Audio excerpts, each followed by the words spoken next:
Tēnā koe, Margaret. Thank you for joining us today. Just have a couple of questions over ACT Party MP David Seymour's interpretation of Te Tiriti o Waitangi. The first question is, David Seymour is using a copy of the treaty commissioned by the Royal Society by Sir Hugh Kawharu. Is he misinterpreting the word tikanga, stating the same rights and duties? So what he's done is he has taken phrases, lifted phrases out of Te Tiriti o Waitangi. So that's okay, it is out of Te Tiriti o Waitangi. But he's deliberately stripped it of all of the context. So if you were to put the whole sentence in there, you get a completely different interpretation.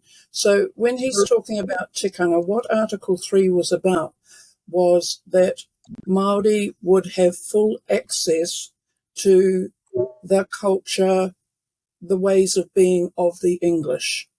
Bearing in mind that the context was that in Article 2, Māori would retain our complete rangatiratanga, our complete mana, our complete power and authority, originally derived from the gods, and that we would continue to do that, but also in Article 3 have access to Pākehā culture, Pākehā law, and we would have the same sort of access that Pākehās have in this country. So it's a complete misinterpretation altogether. It's not about there will be one law for everybody. The treaty is quite clear. Tino Rangatiratanga assures us that we can live under our own legal system. That legal system is known to us in the north as tikanga. It's known elsewhere as kawa. And then Pākehās, we allowed the rangatira devolved to Queen Victoria this thing called kāwanatanga, which allowed her to keep control of her Pākehā citizens coming in from Britain. So two quite distinct legal systems, cultural systems, one for each, but the pair of them would work together. Okay. Is David Seymour taking Te Tiriti o Waitangi out of chronological order by pretending it was kind of written last week and is about British New Zealanders of the 21st century? Oh, yes, he is. So he says, it says, hang on, I've got the copy that the media sent me. Ki ngā tangata katoa o New Tirini. Now, that means that the literal translation of that is all people in New Zealand. That was back in 1840. That was about Māori. It was not about Pākehā. Pākehā at that stage were merely tourists in this country. They had no legal rights to be here. Te Tiriti allowed them to immigrate. It was actually an invitation for them to come here. So to now say that ngā tangata katoa o New Tirini, all the people of New Zealand, is now all Pākehās of New Zealand, yes, that's a complete misinterpretation of the meaning of it. Trying to claim that all people of New Zealand is now everybody in New Zealand now, no, that's not what was intended at all. So, in the English version of the Treaty of Waitangi, Article 3 says that the chiefs and tribes shall have the same rights and privileges.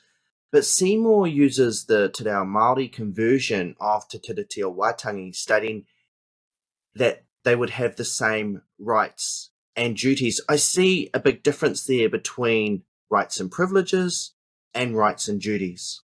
Well, I need to say that I don't work off that draft English one, because that was just a draft. And I stick to the Te Reo Māori one that was actually discussed and signed and agreed to.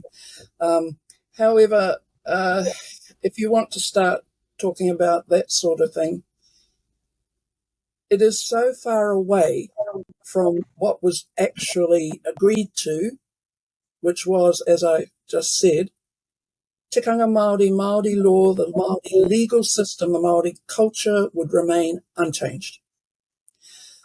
Pākehā culture would come in here through the country being opened up to British immigration. They were allowed to bring their culture with them. And that culture and what it does, that's referred to as the tikanga in that Article 3. That's the tikanga. It's British culture, British legal system, whatever. Whether it's rights and duties or rights and privileges, I don't know. I'm not dealing with the English one at all. But certainly the understanding was that we could have a look at English culture because our tupuna were really enthralled with literacy. They encouraged the trade a great deal. They completely rejected the English cultural notion that white people are supreme to everybody else. That was completely rejected by our people. So what it meant was that these people would bring in another culture, they bring in another language, they bring in another legal system, and we could take what we wanted to do as much as we wanted to do.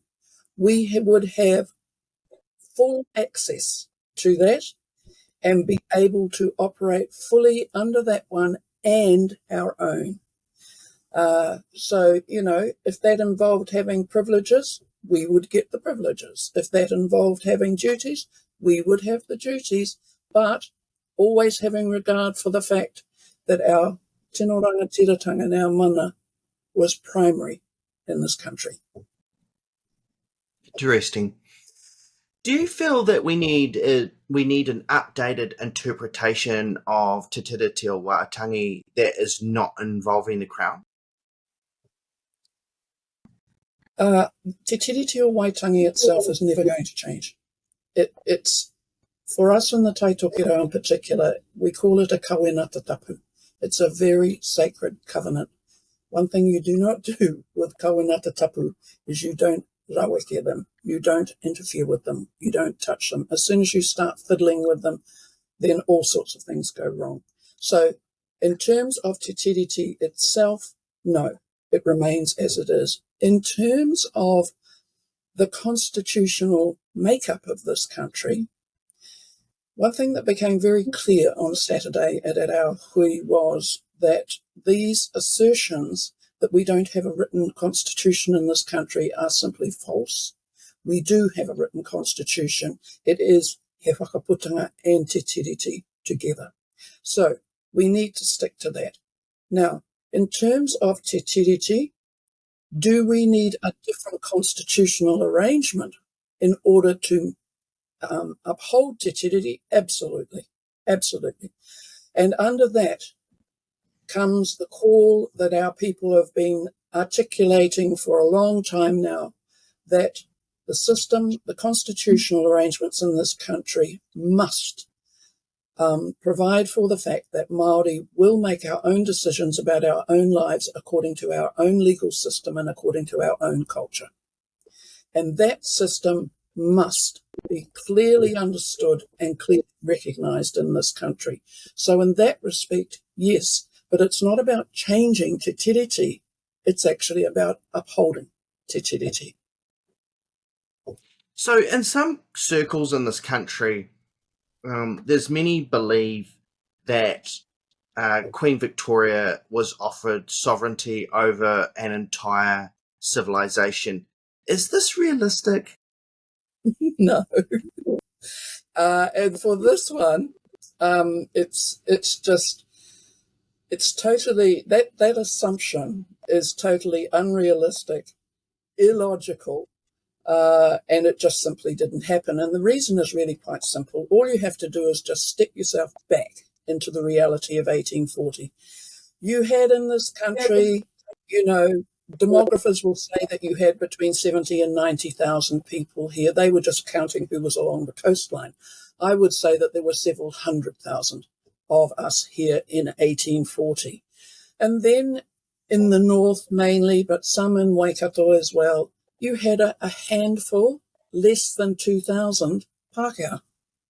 So I'm not quite sure what logic you would employ to think that those several 100,000 Māori who were in complete control of every corner of this country would suddenly decide that because a handful of those 2,000 who had come here were misbehaving, that therefore we would give our power and our authority, our mana, to them or to their rangatira. It just, human beings don't do that. You don't give away your existence, the whole world in which you operate, the legal system under which you operate. You do not give it away to somebody who you've never met, who lives on the other side of the world and knows absolutely nothing about you and doesn't even speak your language. So there's that. And in terms of being totally outnumbered, why on earth do you think people would even contemplate, those handful of badly behaved ones, maybe a couple of hundred or so, living up in Kororareka, Russell, misbehaving, and therefore you give them and their boss complete control over your country? It just defies logic. It flies in the face of human nature completely. And the claim, when you look at that claim, you just think to yourself, come on, it just doesn't make any sense. So, yeah. Under the old English law, contra proferitum, where the interpretation is ambiguous of treaties, should it work against the party that drafted the treaty, not the other way round? Yes, of course. So that is the international law of contra proferitum, which says the person who drafts a contract or drafts, in this case, a treaty, will have considerable advantage in setting down the terms of it. And therefore, when you come to interpret that document, be it a contract, be it a treaty or whatever, you must favour the party who did not write it. And in that case, that is Māori in terms of te tiriti. But the thing is that there aren't two versions of the treaty. There is just one version, and that is the one that was agreed to and signed at Waitangi. It's the one that was discussed. The English one, as I have said many times, was just a draft. And it was a draft that never made it. All of the conditions in it never made it to the discussions, never made it into the translation, the so-called translation. It's not a translation. It's a completely different document. So the English draft was a treaty of cession of sovereignty. The English were going to overrun the country. That never survived into Te Tiriti o Waitangi. Te Tiriti o Waitangi is a completely different type of treaty. It's a treaty of peace and friendship. Very, very different. And that's why the two cannot be considered to be one version and another version. There is just one treaty that was discussed, agreed to, and signed. And that's Te Tiriti o Waitangi. The other was a draft that didn't make it through the negotiations. So it's irrelevant. Thank you for joining us today, Margaret. I really appreciate your time. Kia ora. Kia ora. Kia ora. Thank you.